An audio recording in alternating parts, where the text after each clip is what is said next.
Hello, everyone. This is the Representative Party Podcast, and I am just John. So, election's over. Now there's a lot of excitement going on about Trump and his cabinet picks. And I'm only going to talk about a couple because this is part of this stuff just seems crazy to me. Let's just go to the Attorney General right now. His name is Matt Gates, I guess the way you pronounce it. And I don't know if he's guilty of anything that everybody attacked him with or not. I don't know if he's got all those problems, but it seems to me like he's bringing a lot of baggage to something we don't need. Are there no other conservative lawyers out there or people that can take over as the Attorney General? Why on earth would he possibly select somebody that's already under investigation? Now they're thinking, well, we got to throw the investigation out. I think that's crap. I think if the American people need to know the truth if that's what's going to come out. And those people who do the investigation, they're both Republican and Democrat. So when the final report comes out that I heard would come out in the next few days, I don't know what happens. Now, on the other side, Trump may be using Gates as a bargaining chip to get his other people in.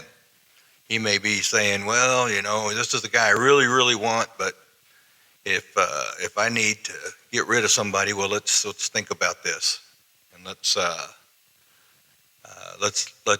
see about, I'll give up Gates if you guys will let, Robert Kennedy in, because I think that's going to be a tough one. Although I really like a lot of the things he talks about, but I think he's got an uphill climb for what he might want to do. And there are a couple of side notes on him that probably need to keep an eye on. And the other guy is this Pete Hegseth as the Department of Secretary of Defense. This, my friends, is utterly insane. Completely insane. Article that I read, he's no longer in, but he was a National Guard captain. He may have been a National Guard major. I don't know. I don't care. But the fact that he didn't have, even with a couple of tours in Iraq and Iran, that doesn't give him the experience at the strategic level that he needs to have. I mean, my God, about everybody I know has got more education in the military than he does. And I think mostly, if Trump can get him in there, he's in there to go in and take revenge and just start ripping up generals, woke generals. I think listen, I don't have a problem with a lot of these woke generals that are going, that swung way liberal and way left, and you got soldiers in dresses. I mean, male soldiers wearing female uniforms. You've got whatever. I don't know. I know he's against having women in combat. I think that's a bad mistake. I've served with a ton of women, and almost pretty much every one of them were just as tough as nails, and they could do most of the heavy lifting that needed to be done. There are some jobs that they can't do, and it isn't their fault. But the point is to take them completely out. I saw that happen back in the late 70s, when I was a young MP, and all of a sudden, all of the female MPs, because it was a combat MP unit, all of them were gone. And well, that was crazy, because their combat support is what they are, and there's a lot of female warriors out there. There's a lot of female criminals who we need. We need women in places that can do the things that need to be done when other women are captured or stuff. I mean, it's insane. I think just a blanket thing that women don't go to combat is wrong. I've read a lot of stories about female NCOs that were admirable in their position when they went into combat, when they were faced with combat when they weren't expecting to. So, courage doesn't come in the shape of a man or a woman. Courage comes in your heart, comes in your mind, and it's not. It has no sex. Courage and drive and desire to serve your country has is not sexual. It's physical. So this guy here, he's going to be a hammer to go in there and just if I was a general on the chief of staff right now or on the Joint Chiefs, I'd be really concerned. And I know a ton of people. Even believe it or not, I even know a couple of generals that are still on active duty. And those guys, why would he pick this guy other than he interviewed Trump once and he turned around and he said, we need to get rid of these woke guys. And I just read an article, as a matter of fact, about his first target is the chief of the Joint Chiefs. It's an Air Force general. I forget his name. But that's his first target he's going to go after once they get in there. He's just going to be a henchman for Trump. And to go head to head with generals from other countries when he has to meet with their secretaries of defense or those people that stand in those lines, this guy's going to get his ass kicked, okay? So that makes me angry. And if you voted for Trump, you should be angry, but not surprised, because this is what it is. He's become that he really is selects cabinet like he's out to get people, and not to necessarily keep America strong or make America great again. And I'm telling you, we wouldn't be any better off if Harris had won. Okay, we might even be in worse shape. So don't think I'm not throwing Harris into this thing. She's gone. She's out of the picture. Now the target becomes we have to get our country back together, and we do this through a representative party. And we don't have to have money. We just have to have the internet, and we just have to be able to talk amongst each other. So with this, I'm asking now, and then in the next few episodes, I'm going to give out an email that I hope I can keep just for this, so I don't get a bunch of trash in there and stuff.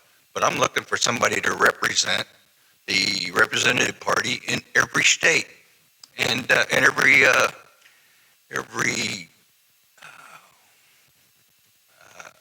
whatever, Puerto Rico, Guam. I'll think of it in a minute. But anyway, anybody who represents or who's in another state, and I'll tell you right up, the first ones to sign up will be the representative right there at the point, not the one not that we would vote on, but will be the one that will help get our word out. And you just have to believe that, I don't care about your religion, I don't care about your sexual orientation. What I care about is your love for country and your love for your fellow man. We got to love each other first, and then we have to figure out what the best we can get to try to help everybody a little, because you can't go all the way one way or all the way the other way, and that's what we've been doing. We're destroying our country. So keep that in mind if you're listening. I only have a couple episodes that have had very many listeners, but I would sure appreciate some help. Believe me, I am not in this for anything except I love this country, and I have grandchildren and great-grandchildren, and we have to make this thing presentable for them. They have to have something to come up to love and to respect. And right now, I don't see with how this new administration is going right now. Some of the picks I like. I think they're okay. Some of them, like these first two that I've decided to put on, and I say put them on notice. Why on earth would you grab a guy that's got so much baggage like Gates and put him out in the limelight where he's got to go through Congress, unless he just figures he's got all of Congress. He's got the Republicans, he's got he's got the House, and he's got the Senate. He has everything, so he probably feels like, well, I'm just gonna get what I want, or I'll destroy the next person. Well, that's just crap, boys and girls. Those are we have to figure out how to uh, how to contain this president. I don't know how it's going to be, and I'm not speaking. I know it sounds like I am, but this what threw me over the edge was his selection of this captain. Now, I would tell you I served a lot of time with the National Guard, and there's a radio guy here that's on talk radio here, and he talked about the National Guard one time when that Air Guard guy got in trouble, and I think he just got sentenced to 15 years, which fine with me, but I don't know how come Hillary's not going to be serving time with him, but that's another story. So, gosh, see, I got away and I lost my train of thought. Anyway, the most dangerous thing we have facing us right now is this hedge set. I mean, my God, he's a Fox reporter that's probably reads his words, whatever Fox is telling him to say, and I don't know that, all right? But I know he doesn't have the international experience to keep ourselves out of trouble. I mean, I had a lot more crazy courage when I was a captain, because I only had about 187 troops I was worried about. And I could stand bold and I'd speak the way I wanted to and stuff. Well, you get into the strategic area, which is way up there, not to God, but close. Well, you gotta start worrying about it. You gotta start worrying about who you put in there. They better have some kind of idea about how to treat these people, because they won't just let you talk to them any way you want to, even if you got the whole United States behind you. You know, and I'm afraid that we're putting a guy out there that's had a couple of tours. I ran in Iraq. You know, I don't know how long they were, maybe a year. If he was with the Guard, that's probably what it was. He was with, a year.